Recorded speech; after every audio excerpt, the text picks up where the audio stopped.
All right, so welcome back to the channel. It's been forever since I put a video up, so I figured I would do one today because I know a lot of people have a lot of questions with what's going on in the market, what's going on with the swing trade alert that's out right now, and things like that. So first, I haven't been able to, I haven't put content up. I'm going to start putting up more content, and I'll tell you all about that in just a second, but I've been really busy working on the brand new school. It's going to be like 1,000 times better than the school that's up right now over at Simple Switch, 2020 Day Trader. But the new school is going to be absolutely fantastic. Whether you're a beginner trader or an experienced trader, it will definitely like open up some eyes and really make you think. And again, all my education is free. I don't charge to teach anything. So over at the school, all my education is free. So this is not a plug to make you go and sign up for a trading school. It's a plug that if you want to go and get some additional information, maybe give you some different insights to the market, maybe some new tips and tricks that might help you out. That's what I'm doing over there for free. So check it out over at simpleswitch.teachable.com or 2020daytrader.com. I'll put the links in the comments section below so you can check it out. I'm not going to put them in the description because YouTube doesn't like that, but I'll put the links in the pinned comment in the section below. So, all right, so let's get into it. So another thing I'm going to start doing, what you're going to see here, is I'm going to start putting up videos based on the swing trade alerts. So for those of you who are subscribed to my swing trade alert or club member, one thing I realized is that I'm sending out all these alerts. Like this year we started the year off bad. Again, we had one loser to start the year off, and we've had all winners after that. Last year, same thing. We started the year off with two losers, and then we had a pretty good strong year after that. So, but every time I send these swing alerts out, you know, telling people what I'm trading, and if you want to copy me, you can copy me. I tell you, this is the price I'm getting in at, this is where I'm going to get out if I'm right, and this is where I'm going to get out if I'm wrong, and if there's any notes to go with it, and then any updates, I send updates out, right? But you don't really know why I'm taking those trades if you're on my swing alerts. Now, if you own my algorithm and you're double checking it on the algorithm and you've done all that, then that's a different story. You know what's going on. But nobody else knows what's going on. So I'm going to start putting up videos with the swing alerts. I'm not going to show the tickers. I may show today's ticker, but I think after today I'm not going to be showing the tickers because it's an exclusive thing. But I can at least talk about why I'm in the trade. So if you're on my alerts, then you'll know why we're in the trade, why those are the choices, any of the little details or modifications to the play. All that stuff, you'll know exactly what's going on. So this way in the future, if I decide to stop doing this, you're not going to be left, in the middle of the ocean in a hurricane trying to swim. So hopefully you can learn something from it and take that knowledge and apply it to yourself. So for those of you who are not a part of my swing alerts, you could still learn something because you'll be able to see why I'm taking this trade. You're just not going to be in those trades with us, but at least you can see, why it's happening, and maybe that can help you out down the road. So I'm going to start trying to put those up as well. And then I really need to get started on the weekly contents because I realize that traders, are curious at the end of the week, what does the next week look like? What's going on in the market? So we're going to cover some of the main indexes, gold, silver, maybe some popular topics of that week. And we're going to try to start doing that on Saturday nights probably, so you can get that info before futures market opens on Sunday. Okay, so what are we looking at right now? We are looking at the MES or the S&P 500 basically, but in the futures side of things, where if this was in the equities side with the SPY, you would only really see from 8:30 or whatever it is pre-market to close of day. You would miss out on all the stuff in between that happened overnight in the futures market, which then affects the SPY, S&P 500. So I'm showing you in the futures market because I think it gives you a more complete picture of what's going on. And what you see here on the chart is my algorithm. So right here, I took this trade, really nice trade. I was able to get in right when the algo told me to get in, and then get out right where the algo told me to get out. And look at that. Thank goodness I wasn't a part of that madness, that big giant short squeeze, right? So, but the algo did indicate that, especially if you're playing the modified play, which you're going to learn about in my new school. Again, the school that's up there right now is my old school. I will definitely let you know when the new school is launched. It's 1,000 times better with so much more information. So yeah, it's going to be absolutely fantastic. But we talk about the modified plays in the new school, and this is definitely one of them. So Algo told me to get out here. Algo told me I could go for this ride if I wanted to, but right now I'm trading only after a loser because that gives me a roughly 95, 97% win rate right now. It's absolutely insane, and I love that ability to just trade it and pretty much feel 100% confident it's going to be a winner, even though, it's not 100%. It feels good. So I'm sticking with the 95%, and then I don't have to trade every day either. I can trade every couple days or so, and just make a lot more money with a lot less work. So I didn't trade this, but it indicated a trade and boosted, and then it indicated another trade right here, and totally look at this giant drop I could have went for a ride for. So yes, this happened at 2:30, 3 o'clock in the morning. But depending on the time zone you are in the world, maybe this fits your trading slot. For me, I didn't trade it because it doesn't fit my trading slot. My trading slot in the futures market right now is 8:30 in the morning to midnight, because that's pretty much the time I'm awake. And I'm not sitting at the computer the whole time. I'm setting alerts on my computer, and it's telling me when I need to come check it out. So I spend to trade futures. I really need to spend maybe 10 minutes a day in front of the computer. How much time do you spend when you're trying to day trade, research, all that stuff? I don't do any of it. I just turn it on. Algo tells me what to do. I do it, and that's it. So it doesn't take much time at all. But it did alert this giant slide. So before I get into the details for those of you not trading with my algo or an algo and want to know the technical side of this, which we're going to get into, trading is very risky, traders. Most traders do lose all of their money. It's super hard. This is the hardest game you will ever play, and a lot of traders will fail at this game. A big part of it's a psychological game, and some people just can't get over that. And in my new school, we're going to go over a lot of those aspects. And try to change the way you see the market, or at least give you some new insights to where you can look at the market. For example, on a psychology basis, if we use the words winning and losing, that's going to have a different effect on you than credits and debits, right? Because psychologically, we don't want to lose. We don't want to be losers. We don't want to lose, right? We want to be winners. We want to win. It feels good to say that word win. But if I say, hey, you're going to get a debit, you're going to be like, yeah, whatever, who cares? If I say, hey, you're going to be a winner, sorry about that. Hey, you're going to be a winner. That makes you feel good, right? If I say, hey, you're going to have a credit or a debit, you're like, whatever. But if I say you're going to be a loser, that makes you feel bad. So just the way you talk when you're talking about the markets, and I'm going to try to change my verbiage on here, and hopefully you understand what I'm saying. A lot of times I use the common terms so people quickly understand what I'm saying, but I'm going to try to change that, and then hopefully people will catch on. And instead of winners and losers, it's going to be a credit for a winner and a debit for a loser, because when you change the way you think about it, it can change the way you react to things. So when you're going to be a loser, you may take emotional steps that are not the right ones. They're against your trade plan because you're trying to avoid the label of loser. But if you're just going to have a debit, when this hits this mark on your chart, you're gonna be like, all right, I pay some, I make some, I pay some, I make some, right? So it's a little bit easier psychologically, and that's just a very small tidbit. We're gonna get a lot into the psychological game in the new school, because psychological game is huge. Another thing we're gonna get into in the new school is all the lies that you've been hearing on YouTube and on the internet, all the misinformation that you're getting. Basically, like almost every trading rule that I've ever heard is basically a lie. Like cut your losers short and let your winners run. Are you out of your mind? So if you believe that and you're a losing trader, it may be because you believe that. If you believe that and you're a winning trader, you might not actually believe what you just heard, and you're doing something a little different. For example, cut your losers short. What does that mean? So if if I'm supposed to have my stop, let's say I'm getting in this ride right here, right? This is a ride that potentially can happen. Check it out. Yeah, let's do this right here. I'm going to draw up this. This is a perfect example. So we're going to say that we're getting into this trade right here. Right there's where we get it. We'll make it yellow. Oh, man, traders. So I know I wasn't going to talk about this right now, but I can't help it. So right here, we're getting into this trade, right? And this is a potential ride. So when you get in this trade and you're going to cut your loser short, it's going down. Oh, I better cut my loser short. I'm going to cut it. What normally happens to us, right, is we cut it right here. This is what normally happens. All of you know exactly what I'm talking about. It still happens to me today. Don't worry. So you cut your loser short, and then it rallies back, and then this is the giant ride that takes place. And maybe you get out somewhere in here, break down with this green candle.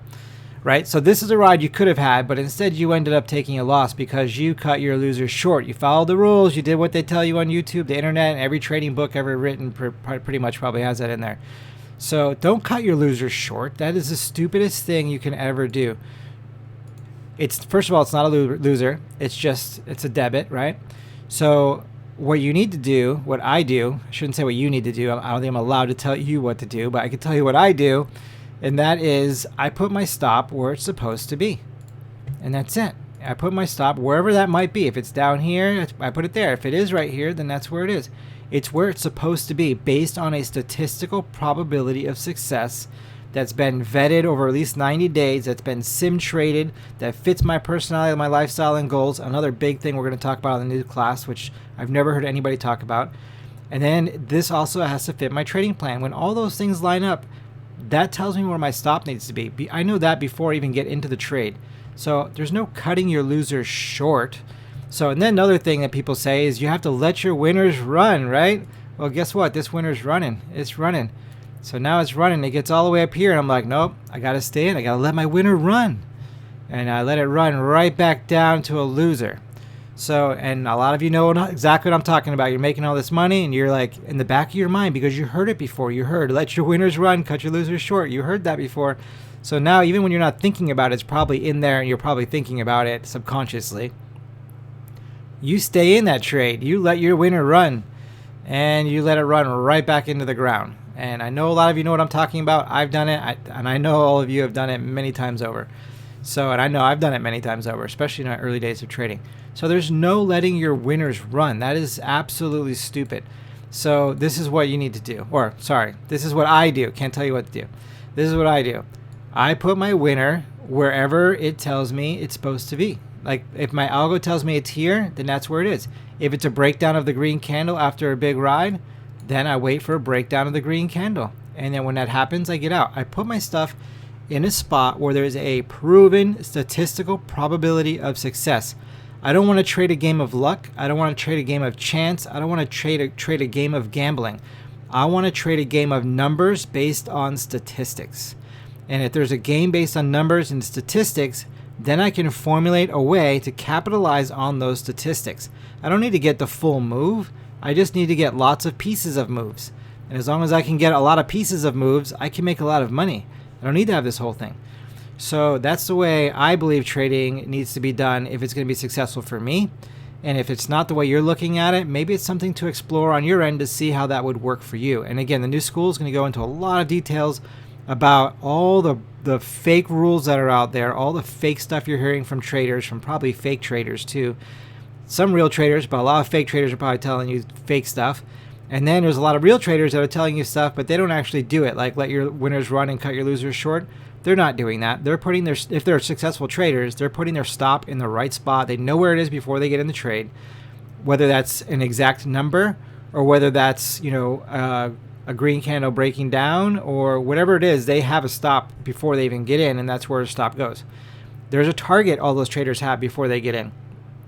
That target might be where an algo tells them to get out, or that target might be a breakdown. Like, once this goes up, as soon as we get a breakdown, I'm going to get out. And that breakdown has a statistical probability of success that they're trading, and that's why they're successful. So yeah, again, we're going to get into all those details in the new school. It's going to be absolutely fantastic, and I think it's going to blow your mind. But let's talk about what's happening in the market right now. So right now we're on the 30-minute chart. We see this madness. So what's happening right here? This is consolidation, building a lot of energy. I see this all the time, traders, where we start to have a breakdown right here, and you can see where this just breaks below this consolidation, right? Just breaks below it. So what do you think happens there? So a lot of long traders that were hoping it was going to go up, the keyword hoping, are going to get out. And then a lot of short traders who are waiting for a breakdown are going to get in. Now, a lot of pro traders probably got short at the top of the channel and are getting out at the bottom of the channel, and they're not waiting for breaks because then their risk can be really small and their reward can be really big, right? But a lot of rookie traders are not. They're waiting for a break of the channel. Problem when you wait for a break of the channel is when it breaks out, if it goes the other direction, like right here, it breaks down, now you're in here, where's your stop going to be? At the break of the channel on the other side, right? Because it's been going up and down. You don't want to get out until the trade is over. You don't want to cut your losers short. You want to get out in the right spot. So you're going to wait for the trade to be over. Well, the trade to be over is a break of that channel. So now you have this huge loss. So, and you have to have a big move for a recovery of that to have at least a 1-to-1. Whereas if I got in the bottom of the channel, then if it breaks, I don't have to go very far before I get out. I can lose, $10 and make $100. It's a pretty good ratio. So just something to think about when you're looking at stuff. Again, I only trade on a statistical proven probability of success with the tickers or the situation that I'm trading. Not all tickers trade the same way. Not all situations trade the same way. There's different floats. All that stuff affects the trade. You have to put all those variables into it. And that's why I programmed the algorithm, so I don't have to do that work. You can just do all of it for me. So right here we have this this breakdown, right? It slips below. We're probably getting a bunch of shorts coming in. We probably get a bunch of longs jumping out. You have some pro traders who are jumping up because they got their ride already. I got in right here on the way down, so I was halfway down on it. Got out right here because that's where my algo told me to do it. And then it rallied back up. So when it got to right here, not that big a deal, right? You're at the top of the channel, and here top of the channel. And then down here you can see where it's even lower, but right here we're seeing this rise up. It went down, came back up, going over.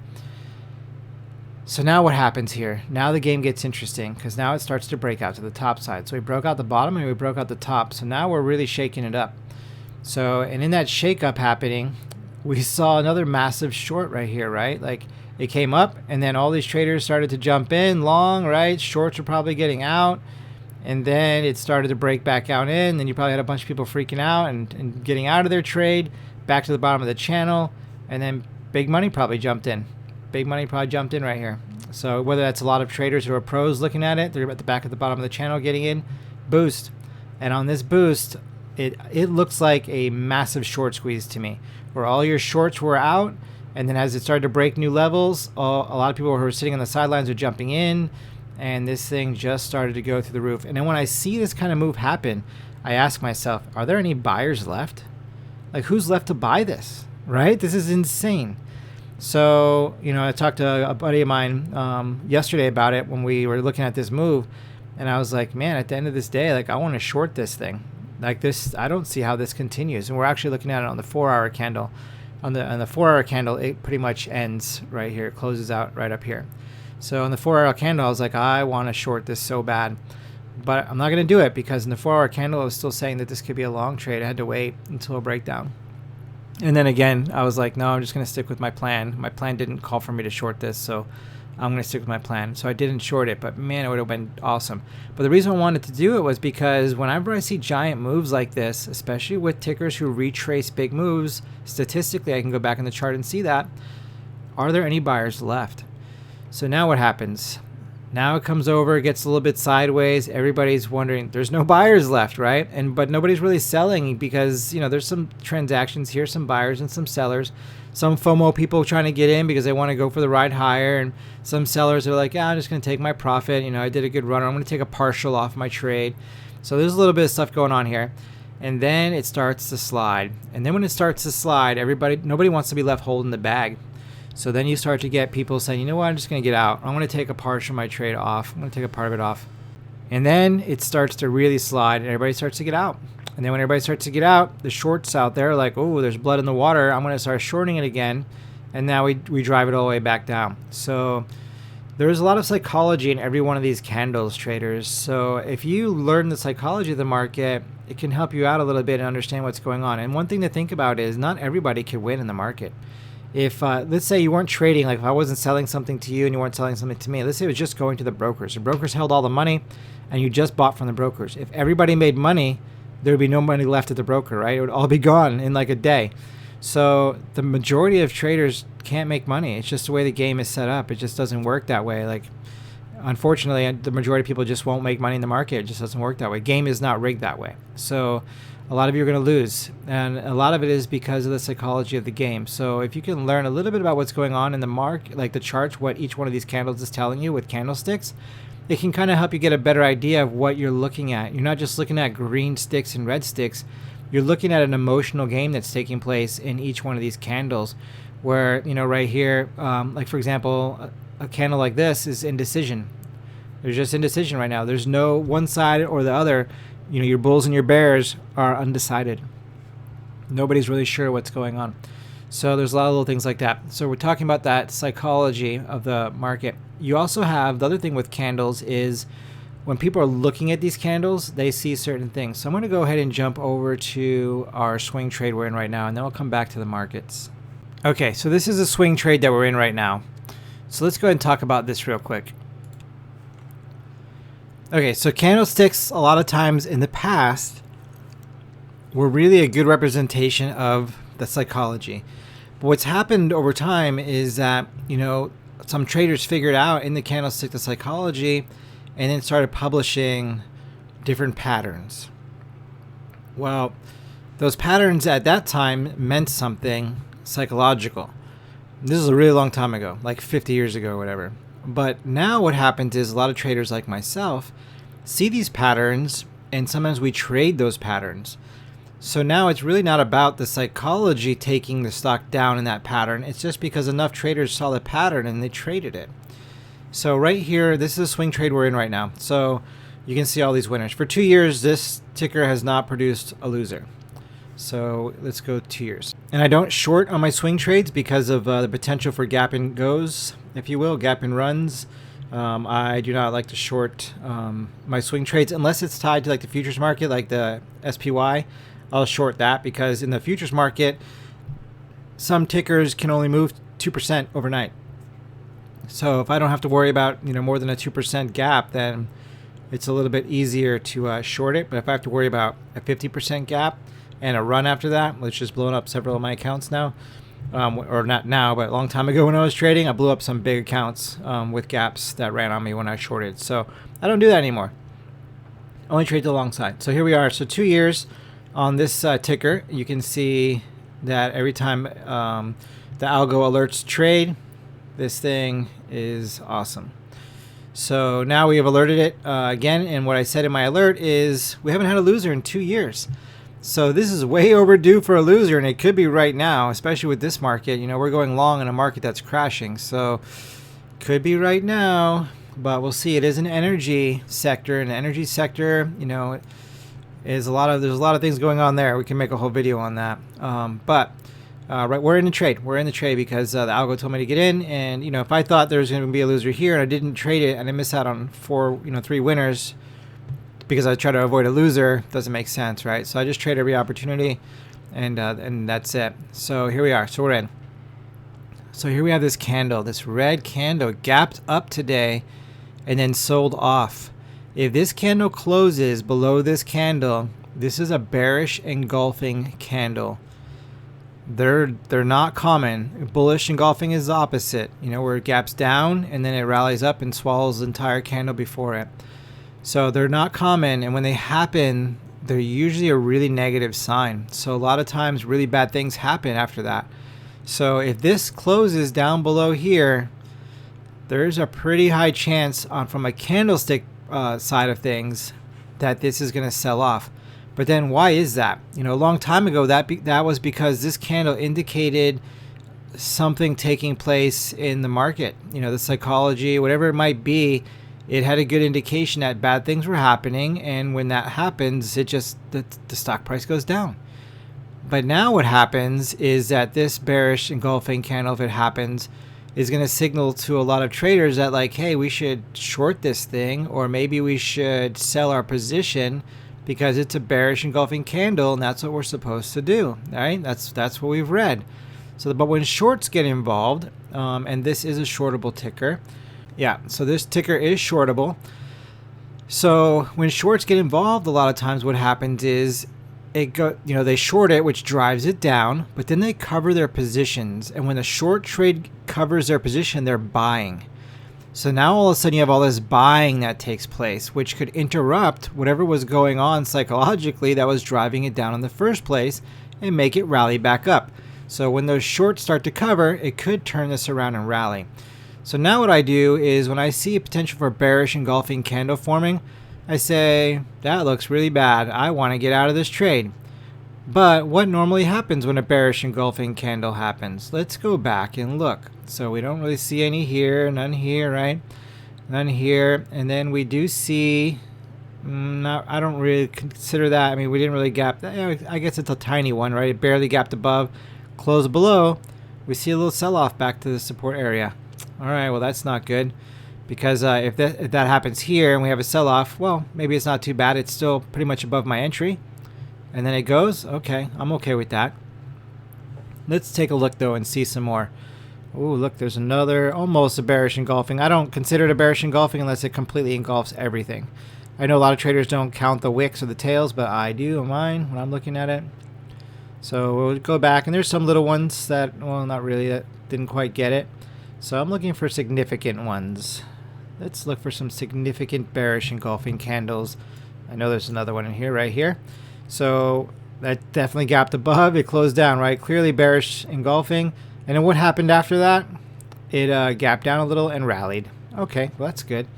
So maybe there was some selling there and it rallied. So then I'm going to go back and I'm going to look and kind of see, you know, over time with this ticker, is this something I need to worry about? What happens when traders see that? And then I just keep going back and I keep looking for signs that are going to tell me statistically what typically happens when there's a bearish engulfing. Not because the book says I should sell my position because it's going to go down. No, statistically, what happens when that shows up in here? And it doesn't really happen that often. So with this particular ticker, going back and really like studying it with a fine-tooth comb, if this becomes a bearish engulfing candle, not really worried about it, because statistically it's not that big a deal with this. Doesn't really indicate a massive sell-off, so I don't sweat it.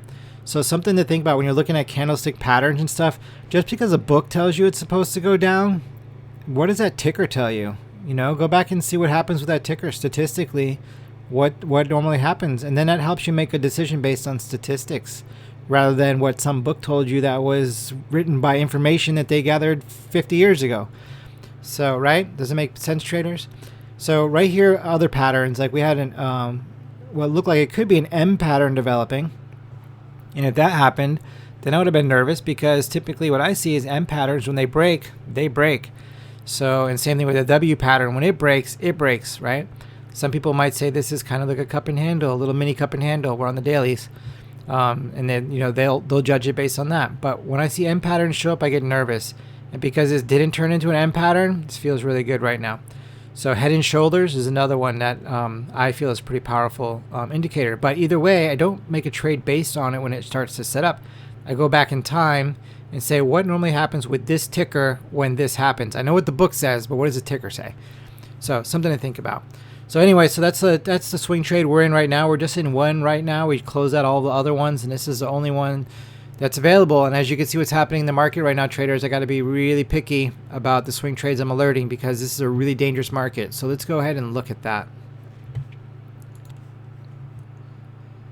Okay, so here we are with ES again, because like I said, I feel like it's more complete chart. I mean, you can look at the S&P 500 chart from the equities daily chart, and it's going to look a little different than this because there's going to be a lot of missing information. So I prefer to look at indexes through the futures market so I can get a complete picture. So here we are with the S&P 500. Really nice rally all year, right? For a long time, since 2020, after the big COVID crash, we had this really nice rally. And with every rally, there's retracement, right? We had some big retracement right here. And then we get our little rally again, and you know, we get little retracements, constant retracements. But one thing you can notice with the MES or the S&P 500 is a lot of times it'll have these really sharp retracements and then really sharp rallies back. Really sharp. Look at that, straight down right here, and then right away consolidates a little, and it's on its way back up. So we get a lot of these really sharp moves and then recoveries. Sharp moves, recover, sharp move, recovery, right? Sharp move, recovery. So that's what we've been getting this entire time. But you can see where right in here we had a sharp move, and then we started to get recovery, and then we didn't. And then we had a little bit of move, and then we're getting a little sideways. Then we had a kind of a sharper recovery, right? But then we started to get almost turbulent. Like if this was like a airstream of smoke, just like making a nice line, right? And now we start to see the turbulence. You don't really see them until it's been there for a while. Then it starts to become more obvious. And the longer it's there, the more obvious it becomes, right? So we definitely see things starting to get really shaky in the market. And then you can go in and look at world events and combine that with everything that's going on. There's a massive war taking place right now over in Russia and Ukraine, which really is a big, it's a war with them, but it's also a proxy war with NATO and other countries that are sending ammunition and weapons and support, and a lot of stuff going on over there right now. So you have that, and then you have inflation, massive inflation taking place right now, everybody. Like, this is an absolute disaster, and I don't believe it's by accident, because if you look at, and I'm not going to get into a 1-hour video on the details on that, at least not right now, but when you look at all the decisions that have been made by our politicians, you can see how their decisions are directly causing this inflation, without any known things that they're publicly saying that they plan to fix the inflation. So this is almost makes you wonder, why are we having inflation right now? What's the purpose of this inflation? So it's a bit out of control. And then the other part of it is energy prices. We were energy independent in this country, where it didn't matter what happened around the world. Our energy prices could be stable. That's no longer true, because we've decided, as our country leadership has decided, that that's not the right way to do it. We should be dependent on everybody else's energy, with the good intention of trying to have a cleaner environment and all that stuff, which is great. But the consequence of it is that when you are dependent on other people's energy, you're dependent on what they do. And there's a lot of talk right now about, with the war causing our energy prices to go up. The energy prices were already going up before the war. And that war, there's not that much of a disruption for us, at least in the United States. If you're in Europe or Germany, there's massive disruption. So that war would be a big factor on your energy, but there's not nearly that much for us. And Saudi Arabia and some of the other oil producers could just increase their output, and it wouldn't really matter that much, but they're not doing it. Why? So, not to get into the political side of things, but when you look at those things, regardless of the political side you're on, they all have the same result, right? Who cares? And then from a financial standpoint, why they're doing it, the point is it's happening. So when you look at energy prices going up and inflation going up, and then go back and look at 2008 and look at the housing crisis and crash that took place and the economic downturn that took place, what led that economic downturn? Energy prices. So gas was going up. It was like $4 and change a gallon. It was insane. People couldn't afford to drive to work. Like, it was a big problem.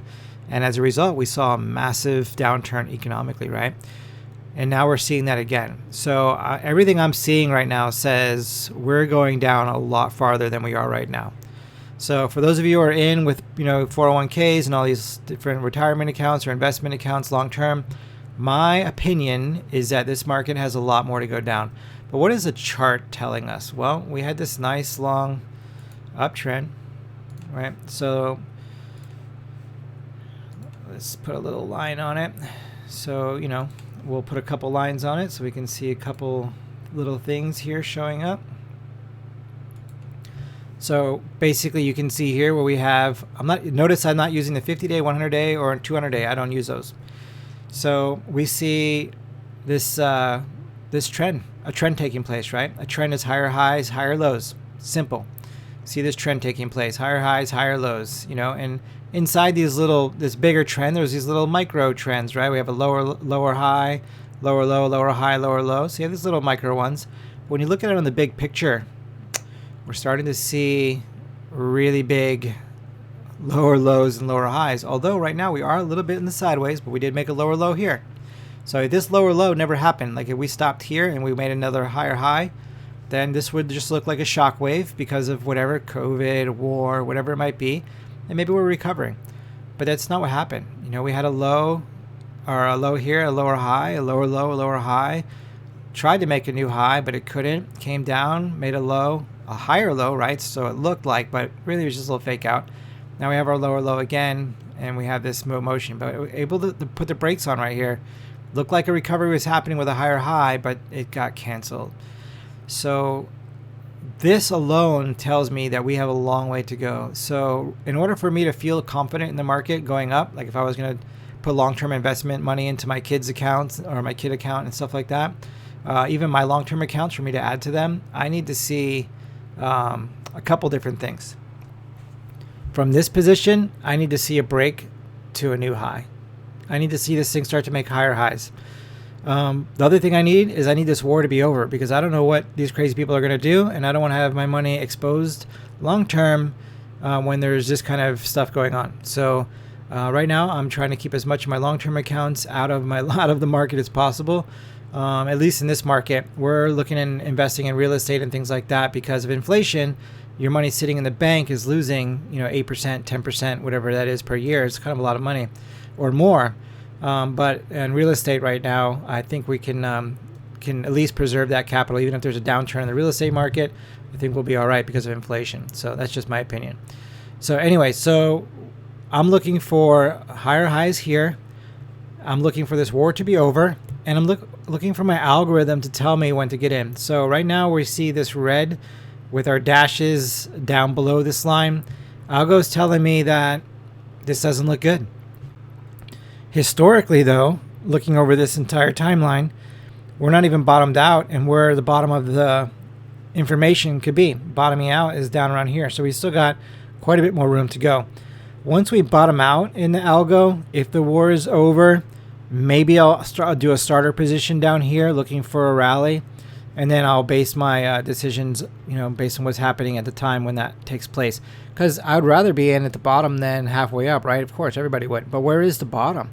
So right now, the algo says we're starting to curl up. Like, we could see a little relief here. But this level here has to hold. Like, actually, this level right around here has to... Let me put a line. So support resistance traders, for those of you who don't know me, I don't believe it's a number. I believe it's an area. So I think that we are... And you heard the word I just used? Think. I think this is a critical area. And actually, let me just do it this way. There we go. All right, I think this is a critical area right here, traders. One of the reasons why is we do see a lot of support. We did see resistance almost to this little area. We had some major resistance. It broke out, retested. Tried to get higher, retested. Finally got higher, found resistance, came back down the retest in the area. Tried to get above it, got a lot of resistance, came back into the area, and then finally broke out. This is a significant area. So, we're broken down below all the other significant areas right now. Like this was one here, right? Just from a support resistance standpoint, this area right here, we're kind of still in it. Right here. So once this breaks, I believe this is the next playground that's going to take place. And then once that breaks, then we'll have, another playground just below it. So as long as it keeps busting down into each one of these different zones, this doesn't look good. And my algo tells me it's not looking good. Right now we're on the daily. Let's go over and look at the weekly chart. Weekly chart tells us a lot too, right? Massive crash from COVID, sharp crash, sharp recovery, and then a nice ride. Of course, you have all these little retracements, which are normal. But then, we can see our turbulence, a nice stream, and then the turbulence are big. And I don't see another stream taking place for a while. Either this is going to be a sideways market for a while or sideways to down. The algo right now on the weekly is telling me it's down. My algo is pretty accurate. So I need to listen to it. I spent a lot of time developing it, programming it, and testing it for years and years and years. And when it tells me, I listen. So right now, I'm not a fan of the market going along. So let's go ahead and this is just S&P 500. We can go look at the NASDAQ real quick. Before we do that, this is the S&P 500. S&P. So similar chart, but less information, right? And then on the daily, just want to show you the difference. So we're zoomed out all the way. Similar chart, but less information. It actually looks even crazier when you look at the S&P 500. It looks even less of the SPY. It looks even less stable right here. See the M pattern right here that broke down, and then just craziness, right? There's nothing that says uptrend in this, and this is going back to 2021, May of 2021. So it's going back a year, and I do not see any stability in the market here for direction, right? So if there's no direction it's telling me, then I don't want to play in it. And notice I didn't tell you I'm short the market. Not doing that. But I'm not going to be long the market either, just because there's too much uncertainty for me to be confident with a statistical proven probability of success to get in and play. So let's go look at the NASDAQ, because that's a completely different animal, although it's doing the same thing. Okay, so here we are in the NASDAQ, looking at it in the futures chart. So this is all the way back to 2020, and then you can see this really nice, uptrend recovery. This was pretty crazy, right? Right here in August of 2020, September area 2020, pretty insane, but pretty much a nice ride up, and then you can see very unstable here, a lot of instability here. So this doesn't look good, traders. Like, this just doesn't look good at all for the markets. I mean, this could be the rollover that starts a new bear market, and we could be in a bear market for a while. The other factor that's taking place right now, besides massive inflation, interest rates are talking about going up. So then, you're going to have even less money to spend. Fuel prices going up, food prices going up.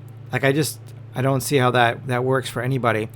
In COVID times, during lockdowns, the NASDAQ was actually a pretty good place, because a lot of people were turning to, digital services, technology, all that stuff, to be entertained, to be able to work, to do all these different things.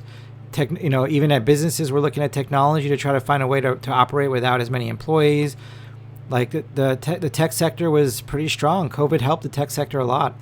But now, with what's going on now, it's, the government's not sending you money every week if you're out of a job because of COVID. Everybody's back at work. The problem is, with fuel prices, a war, food prices, inflation, and the potential for interest rates to go up, I don't see where people have money for anything, whether it's tech stuff or food or anything. Like, I just don't see it. So until I can see a stable economy coming back and the charts telling me otherwise, I'm just going to avoid any kind of long-term investments right now. I don't see the market recovering anytime real soon. Although we do see the algo starting to curl here. It does have more room to the downside, but we do see it curling up here where it's starting to flatten out. So we could see a little bit of a relief in this level right now, as we do see some major support that runs through. You can see my line. We could see a little bit somewhere in this area. Let me just draw it out real quick. Again, support for me is an area. It's not a level or an exact number. So if we look at this area, it's similar to the S&P 500.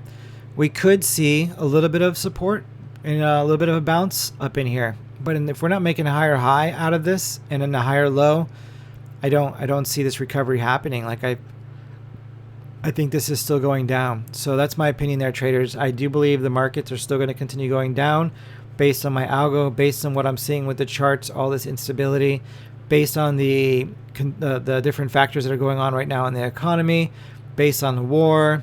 Like, I just don't see it, and I will not be adding to my position. But let's go look at silver real quick, and then I'm going to cut this video short. And then on my weekend videos, I'll put more detail in metals and all that stuff, and those will be pretty short videos too, about 20 minutes, just quick run through of stuff. But let's go look at silver real quick. Okay, so you can see silver here, not looking good either, right? Precious metals aren't even looking good. And you always heard, like, at least I've always heard, if you want to hedge against inflation, if you want to hedge against emergencies, you want to hedge against all this stuff, gold and silver is where you're supposed to put your money at. But, gold and silver had a good pop back here. It did. But now that inflation is really kicking hard and fuel prices and all these different things are going on, I don't see gold and silver being that safe haven. What I've seen as a safe haven is real estate. Like, that is out of control right now. So it's the only thing that I see that's really just ripping higher. So I feel like real estate, looking forward, based on all the stuff you've been taught all these years, that gold and silver is the place to put your money if there's ever hyperinflation or even major inflation, which you've never really seen in forever. Now we see it, and now we see that it's more of a dud than anything else when it comes to gold and silver. So, and real estate's been the thing that's actually been keeping up. So right now, that's where my money's going, is in real estate, and then just short-term trading on everything. So I'm not investing in gold and silver, although if I was going to be a buyer of silver, it would be right here. Yeah, we'll start here. We'll start right here.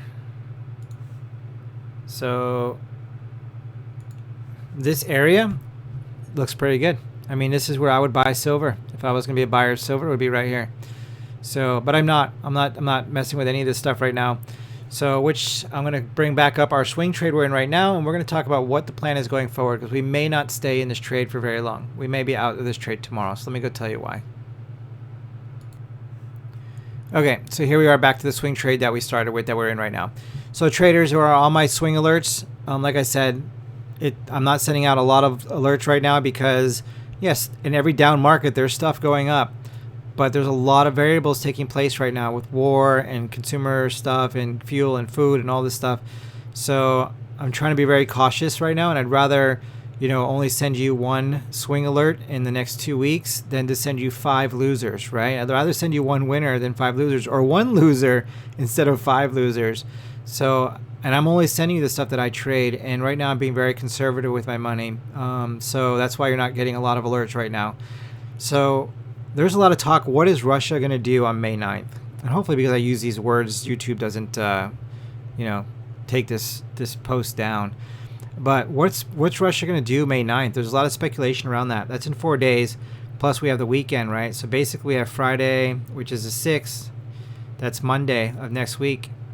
So what's going to happen there? There's a lot of uncertainty. Are they going to declare full-scale war, go in, finish this war, and let it be done in a week or two? I know just throwing numbers out there being crazy. And then everything get back, like everybody can be like, oh, okay, we're good. Like we're not, the market doesn't like uncertainty. It could be bad news, and people can plan for that and work around it. But when there's uncertainty in the market, that's when things aren't good, and the market gets sideways to down. So, as things become more stable, even if they're bad, the markets can rally, as you saw during the COVID crisis. So, what are they going to do next week? And do we want to have our money exposed during that time? And I'm not sure that I do. I can always get back in. Right now, we're in profits with this trade. So I'm going to let today finish out. And then tomorrow, be looking for an alert. I may be pulling out of this trade tomorrow. And then I can get back in, next Tuesday or Wednesday if we want, unless it hits the target on Monday when we're not in it. But if it doesn't hit its target, I can always get back in. And so that's what we're going to be looking for, traders. So anyway, if you like this content, and if you want a lot more, you want to be updated when my new school gets updated and all that stuff, if you can hit that like button, that would help me a lot. Subscribe to the channel so you can be updated with new stuff. And again, I've just been working really hard in the school, so I haven't been focusing too much on the channel here because I really want to get that stuff finished, and it takes a lot of time to do it. So that's been a big focus. All right, traders, good luck out there. Crazy market. Be careful. Trade on a statistical proven probability of success is the way I do it, and it helps me out quite a bit. So, all right, buddy. See you in the next video.